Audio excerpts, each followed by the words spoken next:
seriez en droit, effectivement, de dire, oui, mais le béton, c'est pas du patrimoine, c'est... Attends, pas celui-là, si. Mais c'est du vieux béton, garanti, hein. C'est, comment dire, l'ancêtre du béton. Alors, ça s'appelait comme ça, déjà? Ben non, béton? ça s'appelait pas comme ça, c'était pas inventé de la même façon. Alors, d'abord, il faut que je vous dise, William, merci. Parce que je rencontre des gens exceptionnels et que les bâtiments, là, mettez une petite pièce dans le béret en sortant. Oui, je vais y penser, en fait, je vais créer ça. Vraiment une cagnotte, la cagnotte du merci. Mais non, mais parce que là, cette aventure est incroyable. Alors, c'est Saint-Denis, banlieue parisienne, un immeuble qui s'appelle l'immeuble Coignet.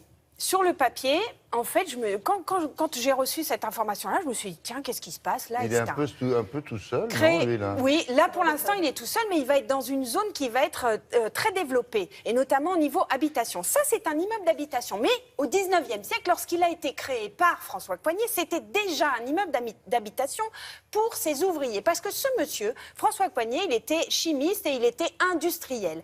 Il venait de Lyon, il installe son usine, là, à côté, qu'on voit plus, qui est délabrée.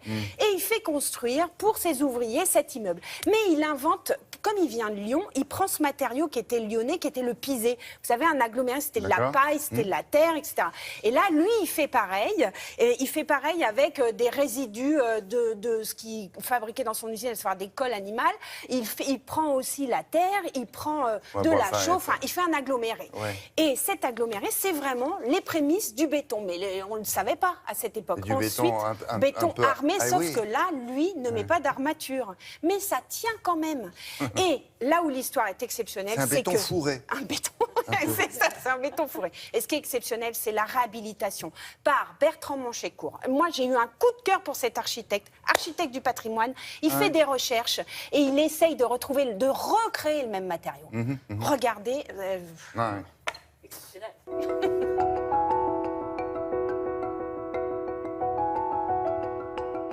Nous sommes intervenus en tant qu'architectes parce que nous sommes des architectes spécialisés, architectes du patrimoine. Donc on a commencé à faire des investigations, des recherches à la fois historiques et à la fois des sondages pour vérifier quelle était la nature de cette construction qui était, on le savait déjà au départ, atypique.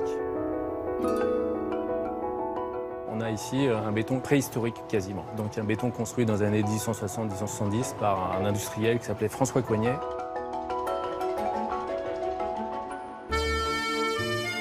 François Coignet est industriel qui s'installe sur le territoire de Saint-Denis en 1855, il construit sa maison et il décide quelques années plus tard de construire cet immeuble qui est un immeuble de logement ouvrier qui construit pour ses ouvriers.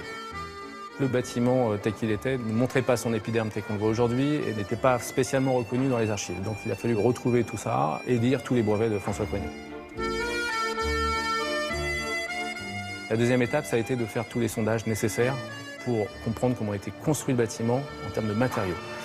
Or, on a un matériau assez inédit, puisque François Coignet, même s'il dépose des brevets, ne fait pas forcément exactement de la même façon. Donc, entre la littérature et ce qu'on a trouvé sur place, il y avait une variation.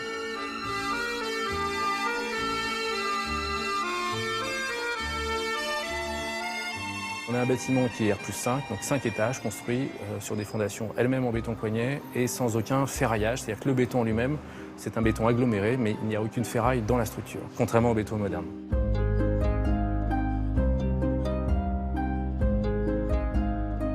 Donc on a d'abord essayé de conserver bien sûr tous les cales d'escalier parce que les escaliers sont aussi en béton aggloméré. Et on a légèrement redistribué les appartements. On a intégré des ascenseurs qui n'existaient pas sans modifier complètement la structure du bâtiment.